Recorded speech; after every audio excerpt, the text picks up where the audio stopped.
오늘 우리는 할아버지 조엘이 사랑하는 손녀 조이에게 들려주는 아주 놀랍고 가슴 뛰는 성경 이야기 속으로 들어가 보려고 합니다. 안디옥 교회가 아름답게 자라나는 동안 예루살렘에는 아주 슬프고 무서운 일이 벌어졌단다. 헤롯 왕이 교회 사람들을 괴롭히기 시작했거든. 헤롯 왕은 요한의 형제인 야고보 사도를 칼로 죽이는 아주 무서운 짓을 저질렀어. 유대인들이 이 나쁜 일을 보고 막 박수를 치며 좋아하자 신이 난 헤롯은 베드로 할아버지까지 잡아서 감옥에 가두어 버렸단다. 헤롯은 베드로 할아버지가 도망가지 못하게 군인 4명씩 4팀을 짜서 아주 철저하게 감옥을 지키게 했어. 6월절이라는 명절이 지나면 사람들 앞으로 끌어내서 벌을 주려고 말이야. 베드로 할아버지는 2명의 군인 사이에서 무거운 쇠사슬에 꽁꽁 묶여 있었고 몸 밖에는 파수꾼들이 눈을 부릅뜨고 지키고 있었지. 이 무서운 소식을 들은 교회 사람들은 어떻게 했을까? 슬퍼하며 도망친 게 아니라 모여서 베드로 할아버지를 위해 하나님께 간절히 기도를 드렸단다. 헤롯이 베드로 할아버지를 끌어내기로 한 바로 전날 밤이었어. 놀랍게도 베드로 할아버지는 내일 죽을지도 모르는 상황에서 쿨쿨 깊은 잠을 자고 있었지. 그때 갑자기 주님의 천사가 짠 하고 나타나더니 캄캄한 감옥 안에 환한 빛이 비쳤어. 천사가 베드로 할아버지의 옆구리를 툭툭 쳐서 깨우며 빨리 일어나라 하고 말했단다. 와! 그 순간 베드로 할아버지의 손목을 꽉 조이고 있던 쇠사슬이 스르르 풀려 바닥으로 떨어졌어. 천사가 허리띠를 메고 신을 신어라, 겉옷을 입고 나를 따라오너라 하고 지시했지. 베드로 할아버지는 얼떨결에 천사를 따라가면서도 이게 진짠지 꿈을 꾸는 건지 헷갈렸어. 그런데 첫 번째 초소와 두 번째 초소를 지키는 군인들 앞을 지나가도 아무도 베드로 할아버지를 보지 못했어. 그리고 시내로 통하는 아주 무겁고 튼튼한 철문에 도착하자 그 굳게 닫힌 문이 저절로 쥐익 하고 열리는 거야. 밖으로 나와서 거리 하나를 지나자 천사는 훌쩍 떠나버렸단다. 찬바람을 맞고 그제야 정신이 번쩍 든 베드로 할아버지가 말했어. 이제야 정말 알겠어. 주님이 천사를 보내셔서 나를 헤롯의 무서운 손에서 건져주셨구나. 베드로 할아버지는 이 놀라운 은혜를 깨닫고 마가라는 요한의 어머니 마리아의 집으로 발걸음을 재촉했어. 그곳에는 늦은 밤인데도 수많은 제자들이 모여서 베드로 할아버지를 위해 뜨겁게 기도하고 있었단다. 와, 정말 심장이 막 쿵쾅거리는 얘기네요. 방금 이야기를 들으면서 저는 마치 아주 캄캄하고 좁은 방에 갇혀 있다가 갑자기 문이 활짝 열리면서 시원한 바람이 쿡 불어오는 것 같은 그런 기분을 느꼈어요. 아, 맞아요. 그 쇠사슬이 스르르 풀릴 때 저도 막 소름이 돋더라고요. 그런데 이 이야기가 단순히 신기한 옛날 기적 이야기로만 끝나는 게 아니라는 점이 가장 중요하거든요. 가만히 생각해보면 당시 예루살렘 교회가 마주했던 상황은 말 그대로 사방에 꽉 막힌 거대한 벽 앞이었어요. 그렇죠. 완전히 절망적인 상황이었잖아요. 네네.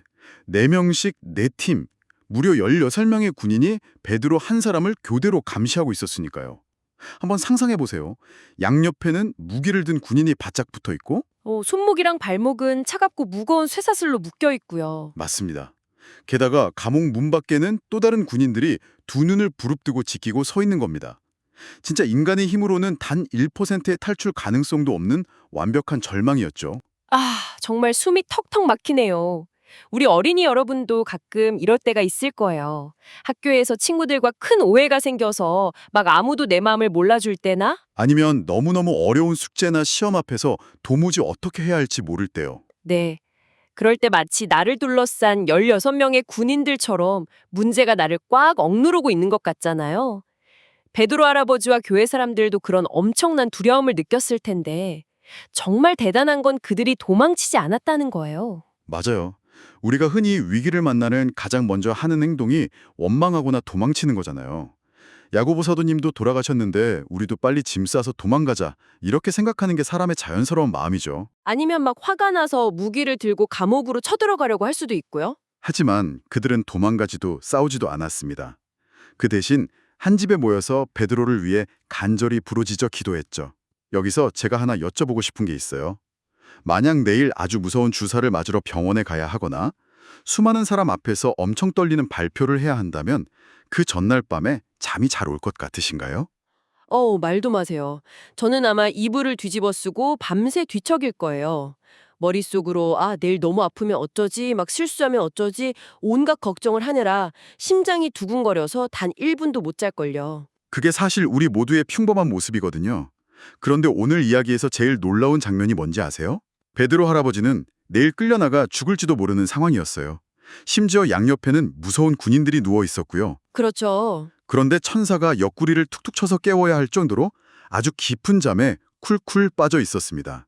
그 쇠사슬이 살을 파고드는 차가운 감옥 바닥에서 어떻게 아기처럼 평안하게 잘 수 있었을까요? 우와, 어떻게 그럴 수 있죠? 베드로 할아버지가 너무 지쳐서 기절하듯 잠든 건 아닐까요? 아니면 막 마음을 텅 비우는 명상이라도 하신 걸까요? 베드로 할아버지의 마음속에는 세상이 빼앗을 수 없는 진짜 평안이 있었기 때문입니다. 예전에 예수님과 제자들이 배를 타고 갈릴리 바다를 건너가다가 엄청난 폭풍우를 만난 이야기 기억하시죠? 제자들은 막 배가 뒤집힐까봐 비명을 질렀는데 예수님은 뱃머리에서 아주 평안하게 주무셨던 그 사건이요. 정확합니다. 베드로는 지금 그 예수님의 평안을 그대로 누리고 있는 거예요. 베드로의 손목은 비록 쇠사슬에 묶여 있었지만 그의 마음과 영혼은 전혀 묶여 있지 않았던 겁니다. 내 생명을 결정하는 건 저 무서움 하루만이 아니라 나를 너무나도 사랑하시는 생명의 주관자이신 하나님뿐이라는 걸 온전히 믿었군요. 네. 내 인생이라는 자동차의 운전대를 하나님이 꽉 잡고 계신다는 걸 믿었기 때문이죠. 생명의 주관자. 정말 하나님은 세심하신 분이군요. 운전대를 하나님이 잡고 계심을 믿으니까 차가 덜컹거리는 비포장도로나 어두운 터널을 지날 때도 안심하고 뒷좌석에서 다리를 쭉 뻗고 잘 수 있었던 거네요. 맞습니다. 아주 훌륭한 비유네요. 정말 가슴이 따뜻해지는 이야기예요. 그런데 이쯤에서 솔직히 좀 무겁게 느껴지는 질문이 하나 생겨요. 우리 어린 친구들 입장에서는 약간 고개를 갸우뚱할 수 있거든요. 어떤 부분일까요? 아까 이야기 첫 부분에 보면 요한의 형제인 야고보 사도님은 헤로드 왕의 칼에 맞아 돌아가셨다고 했잖아요. 그런데 베드로 사도님은 천사가 기적적으로 구해줬고요. 네. 이러면 또 하나님이 차별하시는 것 같잖아요. 하나님은 베드로 할아버지만 더 예뻐하신 거, 아니면 야고보 사도님은 기도를 덜 하셨나, 이런 오해가 생길 수도 있을 것 같아요. 그건 신앙생활을 하면서 어른들도 참 많이 묻는 아주 깊고 중요한 질문입니다. 어린이 여러분, 이 부분은 우리가 정말 진지하고 경건한 마음으로 귀를 기울여야 해요. 네, 집중해서 들어볼게요. 하나님이 베드로가 더 착하거나 능력이 뛰어나서 구해주시고 야고보를 덜 사랑해서 돌아가시게 내버려 두신 게 절대 아닙니다. 야고보 사도는 교회의 첫 번째 순교자가 되었습니다. 순교자라는 건 예수님을 너무나 사랑해서 자신의 생명까지도 아낌없이 드린 가장 영광스럽고 아름다운 사람을 뜻해요. 그러니까 야고보 사도님은 이 땅에서의 임무를 가장 먼저 훌륭하게 마치시고 하늘나라라는 결승선에 먼저 도착해서 가장 큰 상을 받으신 거네요. 맞습니다. 반면에 베드로 할아버지는 아직 이 땅에서 예수님을 위해 해야 할 일, 즉 사명이 남아 있었던 겁니다. 흔들리는 교회를 든든하게 세우고 더 많은 사람에게 복음을 전해야 하는 숙제 말이죠. 그렇군요. 살고 죽는 그 모든 것이 다 이유가 있었네요. 이것을 우리는 하나님의 섭리라고 부릅니다. 섭리라는 건 하나님이 세상을 다스리시는 아주 크고 완벽한 계획이에요. 마치 수천 조각의 거대한 퍼즐을 맞추는 것과 비슷하죠. 퍼즐 조각이요? 네, 퍼즐 조각들은 모양도 다르고 색깔도 다르지만 진짜 멋진 그림을 완성하려면 어느 하나 빠져선 안 되잖아요. 와, 정말 와닿는 설명이네요. 야고보 사도님의 순교라는 붉고 아름다운 조각과 베드로 사도님의 기적적인 탈출이라는 밝고 놀라운 조각이 합쳐져서 하나님이 그려 계신 초대교회라는 엄청난 그림이 완성되고 있었던 거군요. 그렇습니다. 우리가 볼 때는 왜 누구는 죽고 누구는 살려주시지 헷갈리지만 하나님은 한치의 오차도 없이 가장 완벽하게 각 사람의 길을 인도하고 계셨던 겁니다. 그렇기 때문에 우리는 어떤 상황에서도 두려워할 필요가 없겠네요. 기적처럼 문제를 해결해 주실 때도 있고 내 기대와 다르게 아픔을 허락하실 때도 있지만 그 모든 시간 속에 우리를 향한 하나님의 완벽한 사랑이 담겨 있다는 사실만은 변하지 않으니까요. 아주 정확합니다. 이 사실을 굳게 믿었던 예루살렘 교회 사람들은 그래서 무기를 들고 감옥문을 부수는 대신에 두 손을 모아 기도하는 쪽을 선택한 겁니다. 그 대목에서 제가 어릴 때 크게 열이 나서 아팠던 밤이 생각나요. 병원문도 다 닫혀서 갈 곳이 없었는데 엄마 아빠가 밤새 제 머리맡에서 손을 얹고 눈물로 기도해 주셨거든요.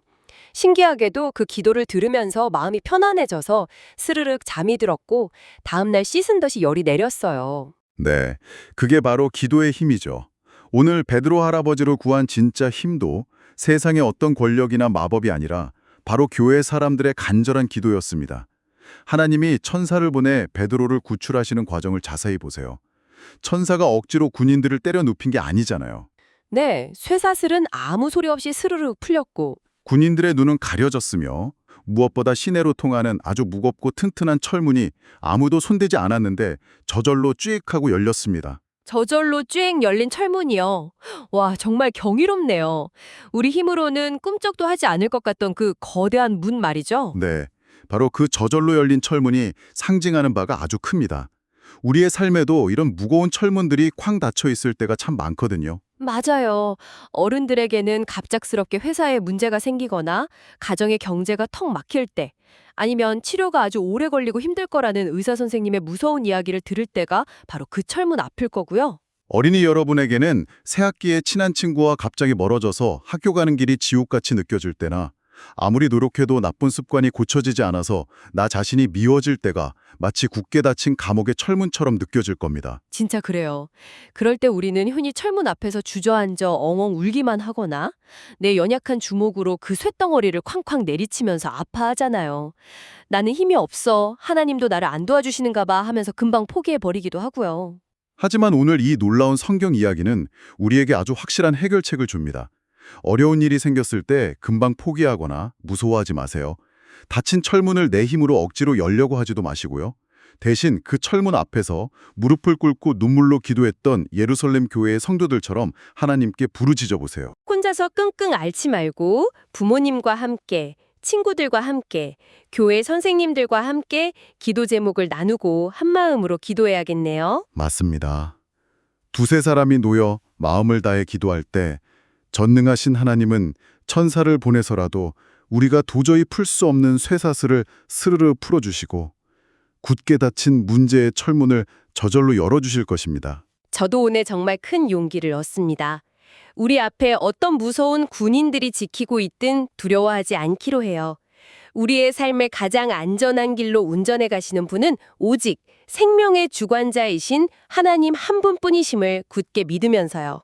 네, 어떤 힘든 상황 속에서도 하나님이 나와 함께 하심을 믿고 베드로처럼 두 다리 쭉 뻗고 쿨쿨 잘 수 있는 예수님의 평안을 매일 누리는 우리 친구들이 되기를 축복합니다. 오늘 참 은혜롭고 경이로운 하나님의 말씀을 함께 나누었습니다. 여러분은 오늘 이 놀라운 이야기를 듣고 무엇을 결심했나요?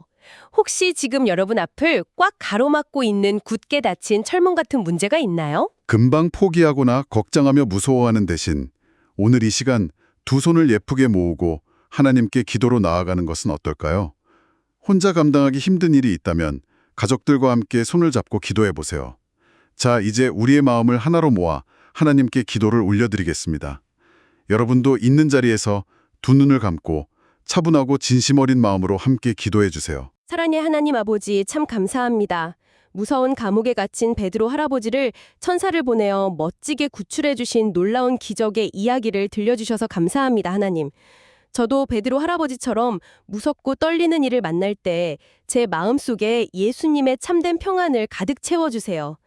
세상의 어려움 앞에서도 덜덜 떨지 않고 하나님이 저를 지켜주실 것을 굳게 믿는 믿음을 허락해 주세요. 그리고 제 힘으로 해결할 수 없는 굳게 닫힌 문을 만날 때마다 포기하지 않고 교회 사람들과 한마음으로 기도하는 기도의 용사가 되게 도와주세요. 언제나 저를 가장 안전한 길로 인도하시는 예수님의 이름으로 기도드립니다. 아멘. 그런데 여러분, 상상해 보세요. 무사히 감옥에서 빠져나온 베드로 할아버지가 마리아의 집 문을 똑똑 두드렸을 때 안에서 눈물로 기도하고 있던 제자들은 과연 어떤 반응을 보였을까요? 혹시 귀신인 줄 알고 너무 놀라 기절해버리진 않았을까요? 다음 이야기도 기대해 주시기 바랍니다.